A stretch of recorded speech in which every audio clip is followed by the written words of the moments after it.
In Climate Watch, CBSN is launching a new climate change solutions series.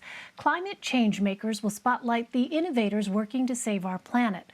Earlier this year, President Biden promised American coal workers his administration would, quote, do right by them by bringing new opportunities to communities gutted by the coal industry's crash. It's a promise that's rooted in decades of history and the hope for a greener future. CBS News meteorologist and climate specialist Jeff Berardelli reports from Appalachia, in the heart of coal country.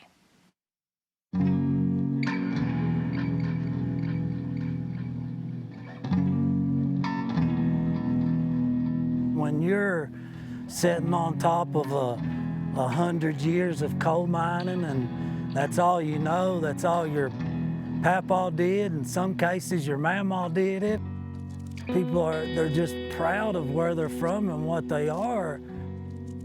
Before he left the business in 2018, 46-year-old Scott Shoup was a fourth-generation coal miner. He worked at this shuttered drift mine called Stillhouse No. 1 in Harlan County, Kentucky. So this right here, this is the entrance. This is where the coal miners enter the mine? Yeah, this is actually where they went in to do their job every day.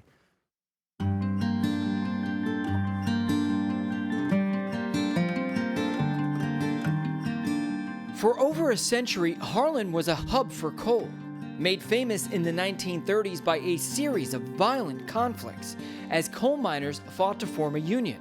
The workers prevailed, building a brotherhood and a legacy of prosperous but perilous work. Do you know a lot of people, friends, family, who've suffered health issues or died from this kind of work? Oh yeah, absolutely. I mean, my dad was in a roof fall underground, got covered up with 3 tons of coal, broke every bone in his body except for his skull. He spent over a full calendar year in a body cast. Did that happen before you became a coal miner or after? Yeah, it happened before I became a coal miner. But you still decided to become a coal miner? Yeah, absolutely. So that is how strong the draw is. Yeah. Back then, Scott says, you could make $80,000 in the first year easy. But that payoff often comes with the steep price of lifelong health issues. You're breathing, coal dust and rock dust continuously. You're always pulling and tugging, throwing backs out, blowing knees out. The grueling work left Scott with black lung disease, vertebrae damage to his back, and he feels coal may also be to blame for his life-threatening liver disease. They say beyond stage 4 cirrhosis. I've been on the transplant list now probably 8 months or so. Constantly fighting. Scott's health issues are part of a much more systemic problem in eastern Kentucky. Because of environmental and socioeconomic issues, mortality rates there are almost twice the national average. Do you regret becoming a coal miner because of the health issues you have? Absolutely not. No, I don't regret coal mining at all. It's this unshakable identity that makes moving on so challenging, even when the business has moved on from them. And some are literally anchored to their family history, their assets consisting primarily of family property passed down through generations.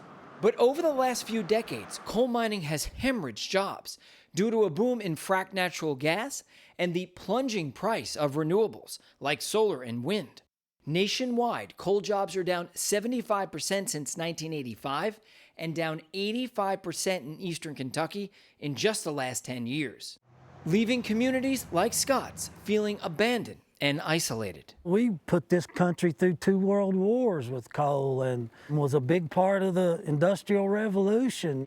They walk in here and like they did in the end of 2012 and shut every operation in the area down. Kind of gives you a realization that something's going to change. A change that in 2018 steered Scott on a more sustainable path, taking a new energy internship with Peter Hilly's Mountain Association, a nonprofit trying to spur economic growth in eastern Kentucky.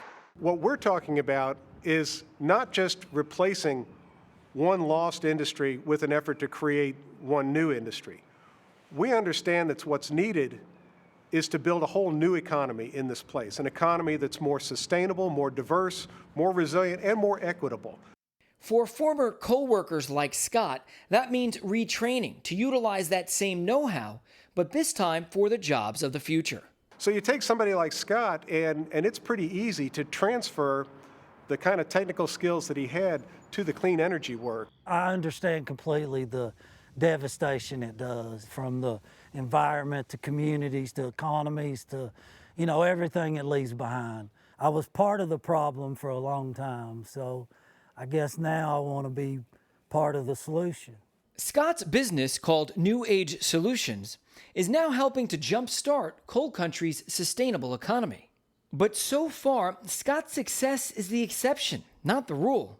In coal counties, unemployment is the highest in the state, nearly twice the national average. And 1 in 3 people fall below the poverty line. It's the result, Hilly says, of anchoring an economy on one extractive industry. That's why he feels these communities deserve a just transition.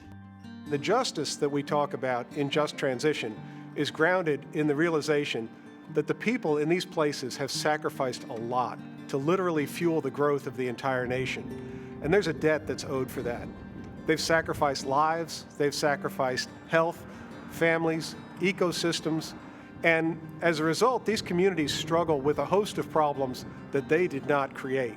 Justice demands that we make the investments that are needed to help these places build the future that they want. We need to be bold. That includes helping revitalize the economies of coal, oil, and gas and power plant communities. Calling it a blue-collar blueprint to build America, Biden has proposed a $2.2 trillion infrastructure bill, investing heavily in the green economy. Among his various proposals, Biden aims to increase federal funding to the program that trained Scott, bankroll the reclamation of old mines, and cap abandoned oil and gas wells. In fact, a new study finds that plugging abandoned wells in just the Ohio Valley alone could create more than 15,000 jobs per year over 20 years. Scott, meanwhile, has an even bigger vision for his community.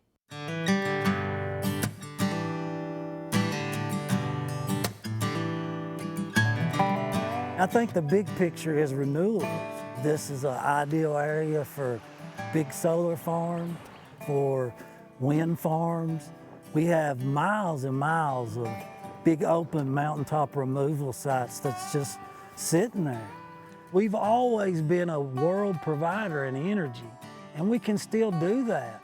We just got to progress with the times, As I say it all the time, we've been riding on Back Street here with coal. We need to take a left turn and get on Main Street with renewables. Reporting from coal country, Jeff Berardelli, CBS News. Remarkable story. Special thanks to Catherine Niemczek, Jeremy Bradley, and Jonathan Best for producing this report. We will take you to South Carolina for part 2 of this story for a look at how green technology can create clean water and jobs.